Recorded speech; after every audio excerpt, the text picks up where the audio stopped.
ये भक्तों, आज आपको हम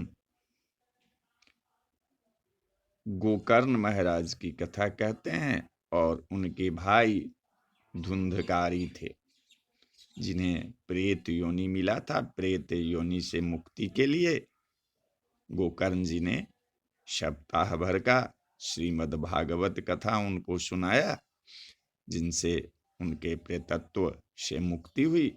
तो सूत जी कहते हैं कि हे शौनकादि ऋषियों, भक्ति ने ऋषियों से पूछा कि आप लोग कृपया कर मुझे यह बतलाइए कि अब मैं कहाँ वास करूं। उस समय कलयुग था, भक्ति का ह्रास हो रहा था। तो ऋषि मुनि से भक्ति पूछा कि अब आप बताइए कि मैं अब कहाँ रहूं। मेरा तो अब रहने का, इसलिए कि भक्ति जो मृत प्राय हो गया था, श्रीमद् भागवत के कथा सुनने से उनके शरीर में फिर चेतना लौट आया। तो ऋषि से पूछा भक्ति की, आप लोग मुझे बताइए कि अब मैं कहाँ वास करूं। ऋषियों ने कहा कि अब तुम वैष्णवों के हृदय में वास करो। जैसे ही भक्ति ने वैष्णवों के चित्त में प्रवेश किया, वैसे ही भगवान विष्णु भी साकार रूप धारण कर भक्तों के चित्त में प्रवेश कर गए।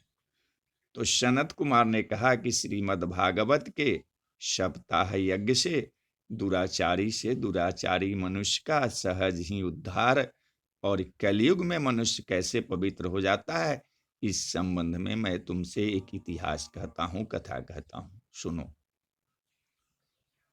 पूर्व काल में तुंगभद्रा नदी के तट पर एक नगर था, जिसमें आत्मदेव नामक एक ब्राह्मण वेद शास्त्र में पारंगत होते हुए भी भिक्षावृत्ति से अपना निर्वाह करते हुए अपनी धुंधली नामक स्त्री सहित रहता था। धुंधली अत्यंत रूपवती और गृह कार्य में कुशल थी, किंतु साथ में ही वह विवादिनी और बढ़ बढ़कर बातें करने वाली थी। पति पत्नी में अपार प्रेम था, किंतु संतानहीन होने के कारण ब्राह्मण को बड़ा दुख था। अनेक जप तप करने पर भी जब कोई संतान न हुई तो निराश होकर आत्मदेव वन की ओर चल पड़े। रास्ते में एक सरोवर में वे जल पीकर विश्राम कर रहे थे कि इतने में वहां एक सन्यासी आ गया। ब्राह्मण ने उसे देखकर साष्टांग प्रणाम किया और रो रो कर उससे संतान विहीन होने का अपना दुख कह सुनाया। उसे सुन सन्यासी ने कहा कि मैं तुम्हारे कपाल की भाग्य रेखा को पढ़ रहा हूं, तुम्हें 7 जन्म तक पुत्र नहीं होगा, अतएव अच्छा हो यदि तुम संन्यास ले लो। ब्राह्मण ने कहा कि भगवान, मुझे ज्ञान और संन्यास की आवश्यकता नहीं है। यदि आपके पास कोई योग बल हो तो मुझे पुत्र पौत्रों का सुख दो। ब्राह्मण के हठ करने पर सन्यासी ने उसे एक फल दिया और कहा कि इसे तुम अपनी स्त्री को खिला दोगे तो उसे पुत्र अवश्य उत्पन्न होगा। फल को लेकर आत्मदेव प्रसन्नतापूर्वक घर आए और अपनी स्त्री को देकर कहा कि इसे खा लो, इससे तुमको पुत्र अवश्य होगा। फल देकर ब्राह्मण देव तो बाहर चले गए और इधर धुंधली अपनी एक सखी से रोकर कहने लगी कि मैं इस फल को खाकर गर्भ धारण नहीं करूंगी, क्योंकि गर्भ से स्त्री को कष्ट ही कष्ट है और इससे मृत्यु भी हो सकती है। ऐसा तर्क वितर्क कर उसने उस फल को अपनी गऊ को खिला दिया और अपने पति से झूठे ही कह दिया कि मैंने फल खा लिया है तथा मेरे गर्भ रह गया है। दूसरे दिन उसकी बहन आई तो उसने सारा वृतांत अपनी बहन से कह सुनाया। बहन ने कहा कि तुम चिंता मत करो, मेरे गर्भ हैं, इससे जो बालक उत्पन्न होगा वह तुम्हें दे दूंगी। अंत में ऐसा ही हुआ कि जैसे ही पुत्र उत्पन्न हो गया, किंतु मेरे स्तनों में दूध नहीं है, इसलिए मेरी बहन को बुलाकर रख लो जो इसका पालन पोषण करेगी। आत्मदेव के घर पुत्र उत्पन्न होने से सारे नगर में बड़ी प्रसन्नता मनाई गई। धुंधली ने अपने पुत्र का नाम अपने ही नाम के अनुरूप धुंधुकारी रखा।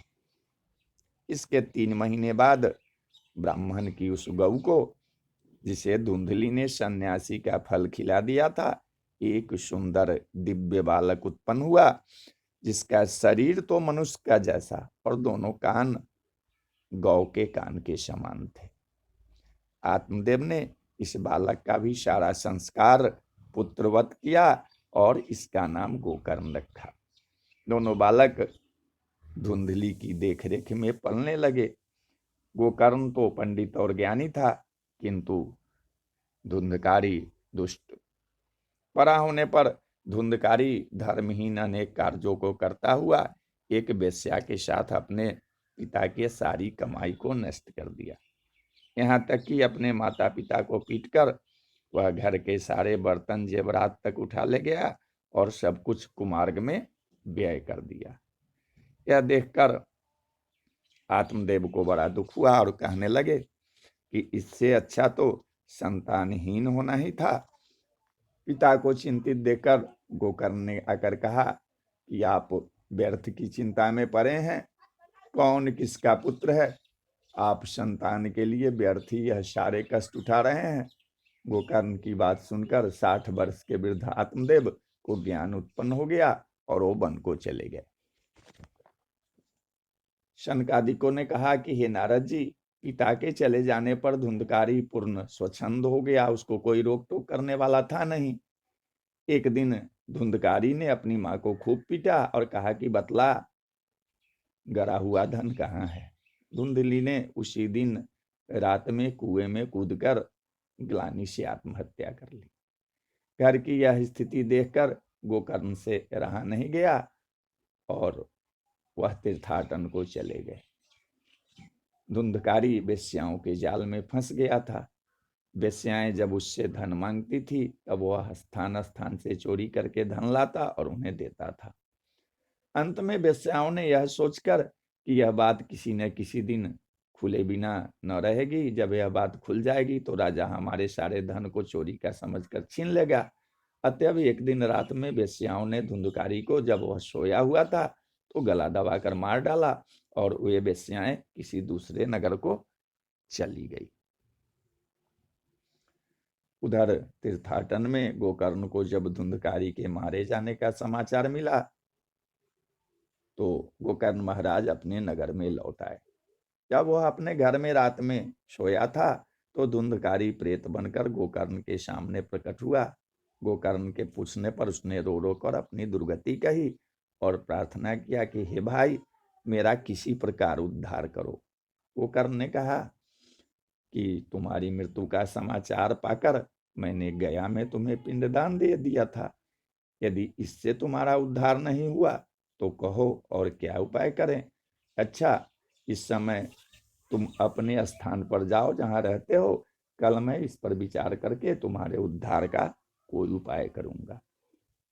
दूसरे दिन प्रातःकाल होने पर गोकर्ण ने सारा वृतांत अपने नगरवासियों से कहा और पूछा कि इसके उद्धार का कौन सा उपाय करूं। सबने निश्चय किया कि इसका उपाय सूर्य भगवान का आह्वान कर उनसे पूछा जाए। महाज्ञानी गोकर्ण के आह्वान पर सूर्य भगवान को आने में देर न लगी और आकाशवाणी हुई कि श्रीमद् भागवत की कथा सप्ताह भर करो तो धुंधकारी प्रेतत्व से मुक्त हो जाएगा। गोकर्ण ने दूसरे दिन से ही श्रीमद् भागवत की कथा आरंभ कर दिया, जिसे सुनने के लिए सभी लोग आए और धुंधकारी भी वहां आया। धुंधकारी तो मनुष्य था नहीं, वह तो प्रेत रूपी वायु था, इसलिए वह बैठता कहाँ, उसके बैठने के लिए तो कोई जगह नहीं था। तो वह क्या किया कि यज्ञ मंडप में गड़े हुए बांस के सबसे नीचे के पोर में जा बैठा और संध्या समय जब यज्ञ समाप्त होता था तब उस बांस की एक गांठ तराक से फूट जाती थी और इसी क्रम से 7 दिन चलता रहा। अंतिम दिन जब सप्ताह यज्ञ का विसर्जन हुआ तो धुंधकारी प्रेत योनि से मुक्त होकर अपने भाई गोकर्ण के सामने आकर उनकी प्रार्थना करने लगा। उसी समय स्वर्ग से सजा हुआ एक विमान उतरा जिस पर धुंधकारी को बैठा लिया गया। गोकर्ण ने कहा कि हे देवदूतों, कथा तो बहुत से लोगों ने सुना है, किंतु फल धुंधकारी को ही क्यों मिल रहा है? तो विष्णु के पार्षदों ने कहा, इसका एक कारण है। यद्यपि कथा का श्रवण बहुतों ने किया, किंतु मन एकाग्र सभी ने नहीं किया। अभी भी हम लोग देखते हैं कि जब कोई कथा सुनने लोग पहुंचते हैं तो कथा में कम ध्यान रहता है और इधर उधर की बातों पर ज्यादा ध्यान रहता है। वहां बैठ के कोई ऊँघने लगे, कोई बात करने लगे, कथा का श्रवण ही नहीं करते हैं, सिर्फ जाते हैं कि मैं कथा सुनने आया हूं। इसके अतिरिक्त धुंधकारी ने सप्ताह भर निर्जल व्रत किया है, अन्यों ने भोजन किया है, अतएव फल में भेद है। ऐसा कहकर विष्णु के पार्षद धुंधकारी को लेकर गोलोक चले गए। दूसरे वर्ष श्रावण के महीने में गोकर्ण महाराज ने श्रीमद् भागवत की कथा का सप्ताह फिर आरंभ किया। इस बार सारे नगर के लोग एकाग्रचित्त और निर्जल व्रत रहकर कथा का मन से श्रवण किया। फलतः कथा सप्ताह होने पर विष्णु भगवान स्वयं विमान लेकर आए और गोकर्ण के साथ सारे नगर निवासियों को, यहाँ तक कि चांडाल और कुत्ते को भी विमान में बैठा अपने लोक चले गए। हे नारद जी, इस कथा से श्रीमद्भागवत का महात्म अच्छी तरह समझ लो। शांडिल मुनि आज भी चित्रकूट में इस कथा का पाठ नित्य करते हैं। जो भी इसका नित्य पाठ करेगा वह आवागमन से मुक्त हो जाएगा। तो बोलिए जय श्री कृष्ण।